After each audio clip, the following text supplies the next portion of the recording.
Today we'll learn the end of this week's Parsha, which is Parshas Chayesora. And we started it a little bit before. It says, Vayitein Avram et kol asher lo liyitzchak. Afterwards, Avram gets married. He takes Hagar for a wife, according to some opinions. Rashi says, and she has all these children, Yashbak and all these children. And it's, nevertheless, Abraham gave everything he had to Yitzchak.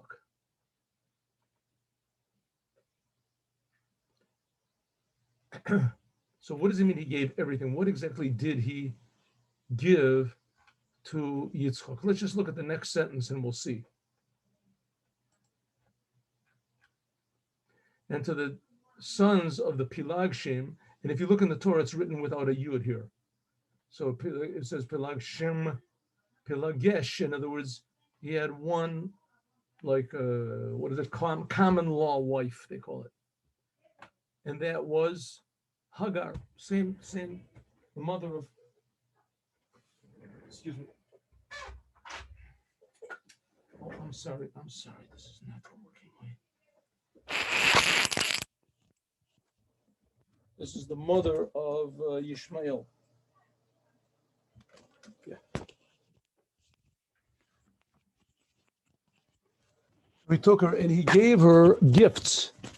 And what kind of gifts could he give her? It already says the sentence right before that he gave everything to Yitzchak.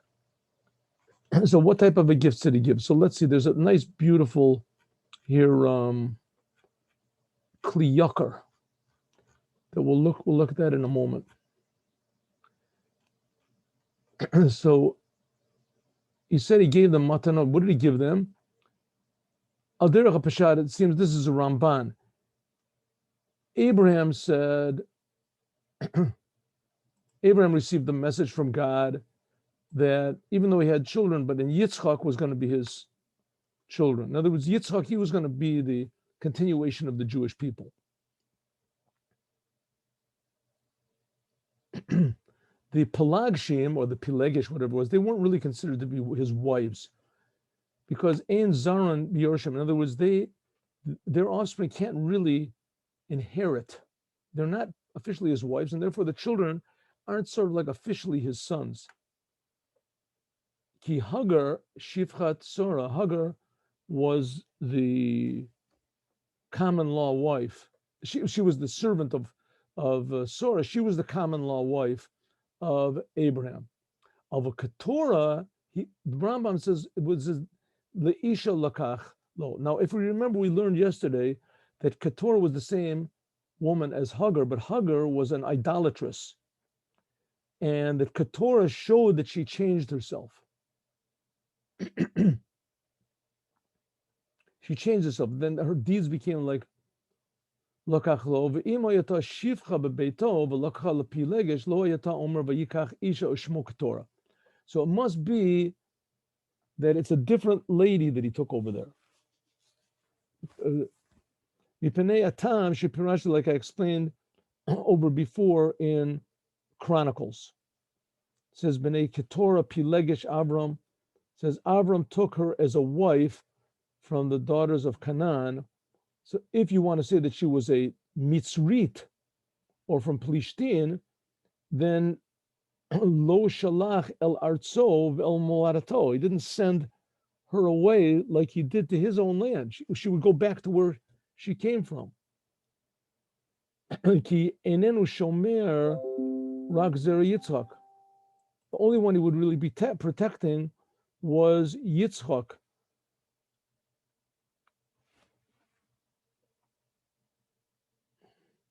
And also, it wouldn't say Vayikach Isha Keturah Bat Peloni Hachiti or a Pelishti Mitzri. Okay, what does he want to prove? That it's somebody else.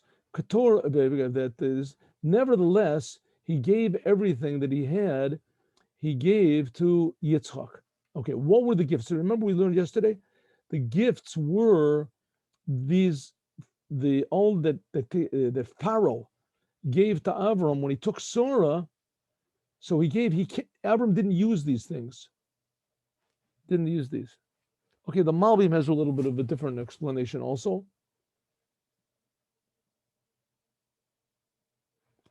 But let's just go further. I want to go back to here. Just want to find this Kli Ykar, a beautiful Kli Ykar. I have to find it.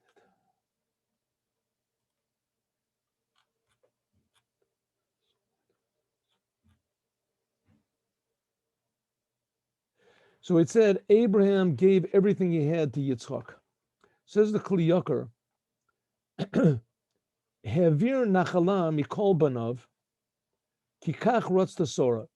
He took away all of the inheritance from all of his other children. There was a whole big list of all his other children that he had from Keturah, from Hagar. Okay, now according to this, some people can say that they weren't really his children; they were Pilagshim. But on the other hand, it says that he took Keturah for a wife. That she was a wife. So, and however it is, he had all of these other children that he should have provided for somehow right after he died. But it says, nevertheless, he gave everything he had to Yitzchak, because that's what Sarah wanted when she said, Lo Yirash ben Ama. And God agreed to what she said and said, Al Kar Mar Tomar Elecha Sarah Shema B'Kolo. Everything that Sarah said, listen to what she said, because Yitzchak Yikor Elecha Zara, because only in Yitzchak will be the continuation of the Jewish people. Okay, so if so, that what it says that Abraham gave everything he had. What does it mean, everything that he had? Everything that Avram got from his own efforts and came b'zeyat apo, from his own hard work. Zeh davar miyuchad lo. These are what he had. It says Avram gave everything that of his. Vayiten kol asher lo, everything that he had. What does it mean he had? Everything he had. Everything that he earned with his own hard work. Zeh davar v'yu. Ki mi yochal umi yachush. Because who was able to earn these other things except for him? All that he gave to Yitzchak. So what did he give to the Pilagshim? Namely, these were the sons of Hagar. Because it says Pilagsham, it says with the missing a yud. Okay, so that was his other wife that he took. Okay, and therefore he gave them those gifts that he received from the Egyptians by means of Sora when he said that she's my sister. Then he gave these gifts and he gave them to Hagar HaMitzrit. So he never used them. Hagar, it says that she was like the daughter of Paro or something. She was a very important person. And she left everything in order just to come be the servant in the house of Abraham. That's the place she came from. Shavim lelechet, she went back there with matatan. Matatan. She came back, she brought back all of the riches that Abraham had taken and the merit of Sora's work, and the work that Sora did. She had been kidnapped by Paro, and Paro gave him this just to quiet him down. Another explanation, that Abraham gave everything that he had. What does he mean he gave to Yitzchak? He gave his portion in the world to come. Hu anikra et kol asher lo. In other words, it's not talking about Abraham's actual physical possessions at all. It's talking about Abraham's spiritual possessions. That which Abraham chose as his portion, namely schar olam haba. Abraham said, listen, let's forget about the physical world. I'm not really that interested in the physical world. What I'm really interested in is truth, the world to come. Your reward will be very great. Okay, now olam haba basically means three things. Olam haba means after a person dies. Olam haba means the days of the Mashiach. And olam haba means the raising of the dead. Right? Olam haba means after a person dies. That's called olam haba, means the world to come. That's going to come. Doesn't mean that it's not here right now, but it could be that it is not right here right now. So the Olam Haba means that after a person dies, then he reveals that's the world which is waiting for him and is going to come to him after he dies. Or it can mean Olam Haba means the world that has not come yet, when the Mashiach is going to come, and especially the raising of the dead that hasn't happened yet. In any case, whatever you want to explain it, those three explanations Abraham gave over to Yitzchak, because Abraham was, his novelty was that he was a spiritual person. He wasn't an egotist at all. And everything that he earned because of his selflessness, right, those are things that can't be revealed in this physical world. In the end, when the raising of the dead, it will be revealed. And that's what he gave to Yitzchak. Zenikra kol asher lo. That's everything that he had. Behechlet, certainly. Ve'en lazarim ito, and no one else can get this portion. Okay, if nobody else can get it, then what did he have to get it to Yitzchak for? We'll see. Which this comes to eliminate things which a person can earn from one hand to another.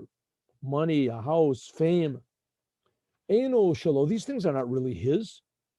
Ki yochaliyot shebiyado she yevuzo zarim yagio. It could be a person is rich, he has everything, and all of a sudden thieves will come and take everything. Cain or Moonbaz, and this is all Moonbaz. Moonbaz is a story in Baba Basra. Moonbaz Melech. He was a king, I guess it was in the time, I think after the temple was destroyed. But anyway, he converted to Judaism. He converted to Judaism. He and I think his mother and he had a brother also. He was a king, but he converted to Judaism. And people asked him, "What are you doing? You're crazy. The Jews, everybody hates them." And he said, "Avotai, my forefathers, Ganzu, B'makom Sheyad Sholetes. My forefathers, they had these storehouses and whatever his treasuries that people could break in and they could take it.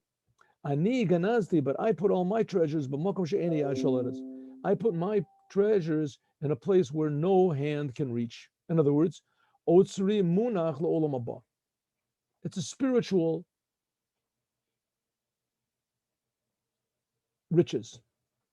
Makom she'en yad adam shaletes bo. This is a place where no one can take anything of anybody else's. Right? What you earn, that's yours. It also could be that a person in the middle of his life, yazov lacherim chayil b'choma. It could be that a person all of a sudden will die in the middle of his life, or he'll go crazy, or who knows what, and he'll build up all of the riches and the buildings that he built up, asher nata, and all the plants that he planted. Therefore, the reward of this world is not his. So when it says that Abraham gave everything that he had, it can't be that he's talking about physical things because they're not really his. Right? A person leaves home, he doesn't know what he's going to come back to. What is really his? The reward in the world to come. This really is his. In other words, that a person is honest. Take an example. Honesty, this is a thing which is eternal, right? It's not just that he touched on something which is above time and space. Therefore, he decides, I'm going to be honest. I don't care if I'm going to make money, I'm going to lose money, or whatever's going to happen, right? I'm going to be honest. What, you don't care about the world? No, honesty is more important to me than the world. I care about the world. So those things are eternal. This is what he gave to Yitzchak. That Yitzchak, he gave to Yitzchak also his portion in the world to come. I mean, can you do such a thing like that? You can give your portion? I mean, Abraham earned it. How can he give that to somebody else? It's his, nobody else can have it. What did Yitzchak do to earn it? Says the Rebbe, listen, it goes like this. Not the Rebbe, the Kli Ykar. Ki schar mitzvah, this, the reward for the commandments, the tzaddikim, b'hai al maleka, in this world, it doesn't exist. It doesn't exist. Therefore, he said, I'm going to give it to you, Yitzchak. But to the sons of the Pilagshim, all these sons of Keturah, he gave gifts, namely what? He could give them things, physical things that could be given from one hand to another. Namely, they receive everything that Abraham earned in this physical world. So now we can sort of understand how it is that Abraham gave everything to Yitzchak, and that he didn't have anything left over. How could he give it to the Pelagshim? So this is very simply, to Yitzchak, he gave everything that was spiritual. And to the Pelagshim, he gave physical things. I don't know if he gave them everything, but he gave them a sufficient amount that they were happy. Right? And to Yitzchak, he gave what he needed to get along in the world. Like it says, Mashalom Lasonov Alpanov Labido. So sometimes what God does is God pays those people who hate him, he gives them tremendous success in order to destroy them. She'im Russia Osa is a mitzvah that if an evil person does something good, God gives him his reward immediately in this world. And it could be that that's what Sorah meant when she said, "Benavua." I mean, you can see the ultimate example was not doing a mitzvah, but was Haman. That God gave him tremendous success, and he raised up. That's how the whole Megillah of Esther until he's the chosen one of the king. He's like the chief advisor of the king, and he tells the king, "Let's destroy the Jews," and the king says, "Okay, no problem." So he's like really riding high. He has the whole entire world is in his hands. And all of a sudden, right, everything turned over. But the evil people can win this world. They can succeed in the world. We see the perfect examples with Hitler, with Stalin, the power that they had when they were at their zenith, incomparable. It could be Sha'al Omar. That's what Sorah said in her prophecy. Lo Yirash ben Amma Azot im b'ni Yitzchak. He said the children of Hagar will not get an inheritance with my son Yitzchak. He should have. Sorah could have said, the children of Hagar are not going to get any inheritance. What does it mean? They won't get an inheritance with my son Yitzchak. So maybe Yitzchak won't get anything, right? They won't get anything with him, but maybe they'll get it alone. It says, no. Lefum rehita nira. If you just read it like simply, it seems that she should have said, Lo Yirash ben Amazov mimcha. She should have said to Abraham that I don't want the children of Hagar to receive anything from you. Right? I don't want them to have any portion over here. What does she have to throw Yitzchak in there? He's not going to hear it with Yitzchak. But what she wanted to say that the children of Hagar, they should get an inheritance. They should get an inheritance. They're Abraham's children. You can't just cut them out of the will. But they shouldn't inherit with my son Yitzchak an equal portion, because the inheritance that I want to give them is not going to be equal. Ben Amma Yerash Chelko B'olam Hazeh, the children of Hagar, they will get their portion in this world, like it says Gam Amma Logoy Asimeno, like God said when God came to tell Abraham that he was going to have a son, Yitzchak, from Sorah. So God said, listen, I already have a son, Yishmael. Maybe you can make Yishmael that he'll be my offspring, and then you don't have to do a miracle. And God said, don't worry, I'm going to make him a great nation. Maybe he's going to have the portion in this world. But Yitzchak, he'll receive his portion in the eternal world. After Yishmael already got his portion. And that's what it says, Vayishlachom me'al Yitzchak bano kedma. That's what it says, that Abraham sent away all of these other children that he had, the sons of the Pilagshim, which were the sons of Hagar. He sent them to the east. It says kedma. Shoya muktamin b'kibul schar. Kedma also means first. They received their reward first. In other words, in this world, like it says by Yaakov. We're going to learn that in next week. Next week's portion.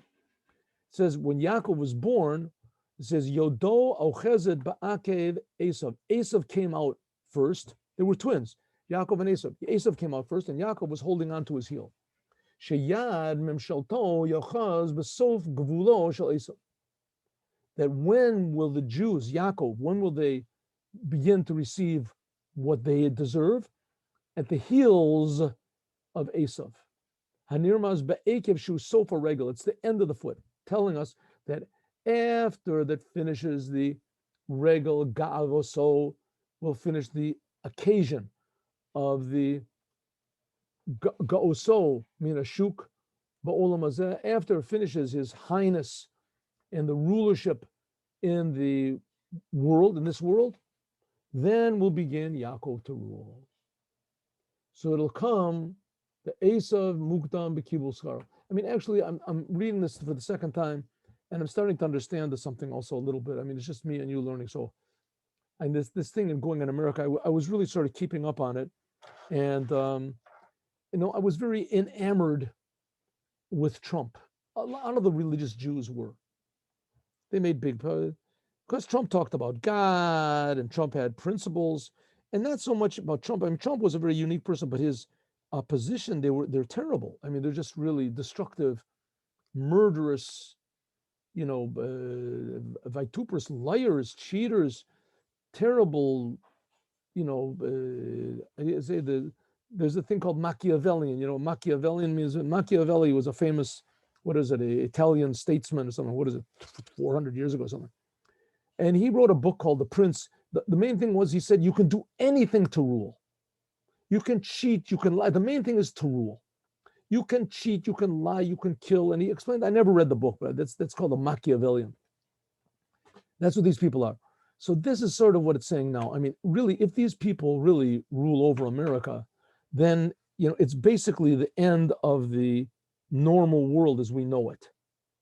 If Trump was very, very firm with our enemies, with China, with Iran, with the immigrants coming in, free immigration from the South, they were the and the opposition, they want to destroy the police. So you think, what is going on? This is terrible. And now they obviously stole the election. It was obviously, crooked, the whole thing.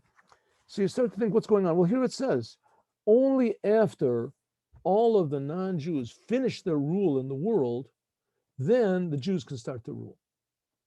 And in a way, it sort of really makes sense, because like 75% of the Jews in America, they voted Democrat. In other words, pro-abortion and pro, open borders and, pro everything. They're for everything except for Trump. And just, destruction of all boundaries and all limitations and, and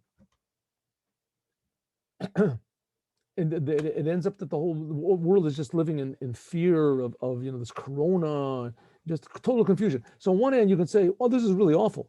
But here it says, listen, only when the world crumbles will the Jews start to rule. So you can say, you know what, let it crumble in another 100 years. Let it crumble. What is that to crumble now? So the Lubavitcher Rebbe said that our generation is the one of the Mashiach. And that one of the signs of Mashiach, the Rebbe brought from the Yalkut Shimoni, that we learned that, right? We learned in the afternoon that Jews, don't be afraid. Don't be afraid. The world is crumbling. All the non-Jews are arguing one with the other, right? The Rebbe said that this actually occurred in 1991. Remember he said that in the Sikh we learned today. The whole world was crumbling. All the nations are declaring war on one the other, and everything is upside down.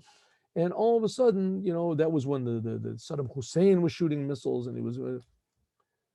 Well, it seems that that's what's happening now. That's what's. I mean, I'm just philosophizing. I'm not a prophet or something. But that's, it's something a little bit to calm me down, because it's very difficult for me to see this perfidy and obvious falseness and evil that's in America ruling over the world, and how people are fooled. Okay.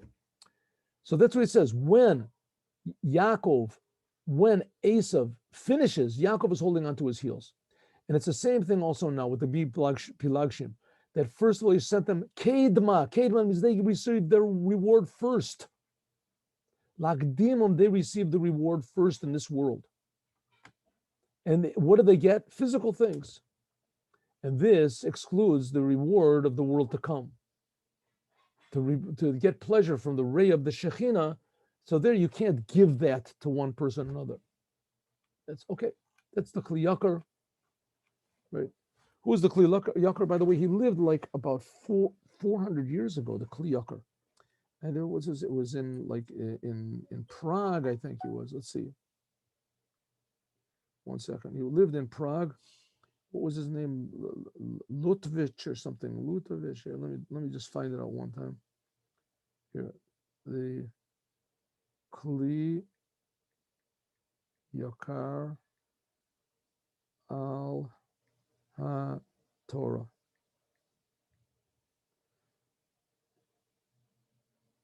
Kli Ykar Torah.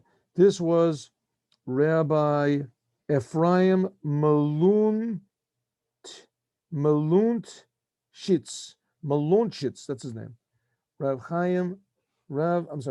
Shlomo Ephraim from Lunchitz. When did he live? He lived in the 1600s. Let's see 1 second. When exactly was this? Okay, he lived in the 17th century. So in the 1600s he lived. So in other words, like about 400 or 500 years ago. Okay, there is the Kli Ykar, beautiful. Now let us learn a little bit from the laws of Shabbos. This is my thing. There we go.